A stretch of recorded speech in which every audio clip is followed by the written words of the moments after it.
Hallo und herzlich willkommen hier bei Erikas Selbstgemacht. Heute in dieser Folge zeige ich euch ein leckeres Pfannengyros. Das Gyros wird traditionell aus Schweinefleisch gemacht. Am besten eignet sich ein Schweinenacken. Wer es aber nicht so fett mag, so wie ich, der nimmt einfach ein Schnitzelfleisch. Ihr könnt es aber genauso aus Hähnchen, aus Rindfleisch oder auch aus Lammfleisch herstellen.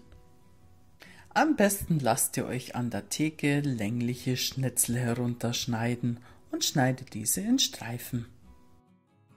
Pro Person würde ich 200 Gramm Fleisch berechnen.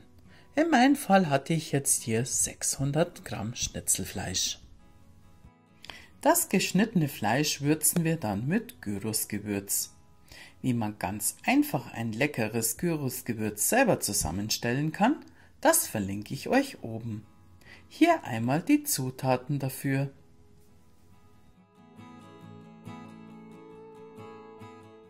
Anschließend geben wir 3 Esslöffel Olivenöl darüber.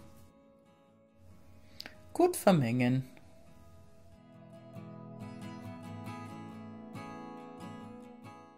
Das marinierte Fleisch decke ich jetzt ab und gebe es für eine halbe Stunde in den Kühlschrank.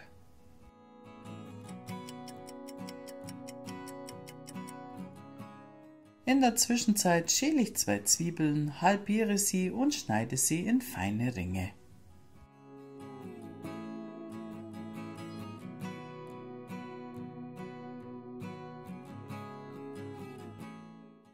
Und 200 Gramm Feta-Käse, den schneide ich jetzt ganz einfach in feine Würfel.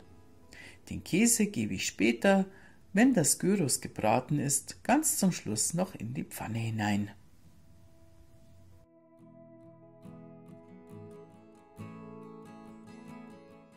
Und ich mache noch aus frischen Kräutern, Knoblauch und Ricotta einen leckeren Dip. Normalerweise nimmt man ja Tzatziki, aber ich wollte euch heute mal was anderes zeigen. Das Rezept findest du auch hier auf meinem Kanal. Ich verlinke es euch.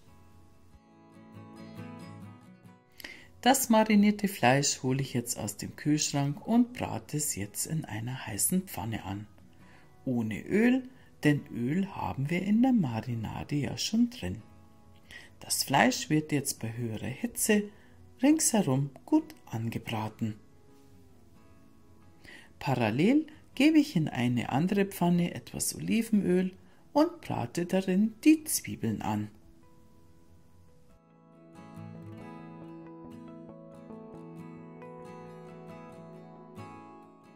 Und falls ihr euch jetzt wundert, dass das Fleisch in der Pfanne auf einmal anders aussieht, da habt ihr natürlich recht, denn da habe ich eine Mischung zwischen Hähnchenfleisch und Schweinefleisch genommen. Das war auch richtig lecker. Und so sah das Endergebnis aus. Fein.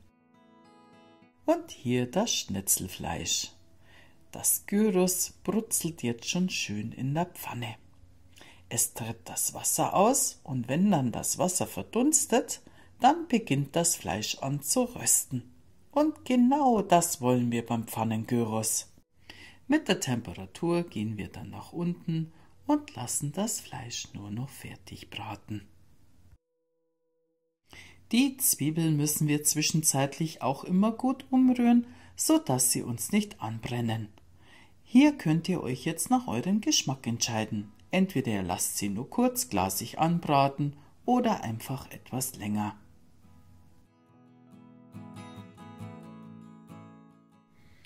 Wenn das Fleisch dann fertig gebraten ist, gebe ich nur noch die Feta-Würfel dazu. Rühre sie nochmal unter und dann so für eine Minute lasse ich sie ein wenig noch in der Pfanne schmelzen. Und dann können wir auch schon anrichten.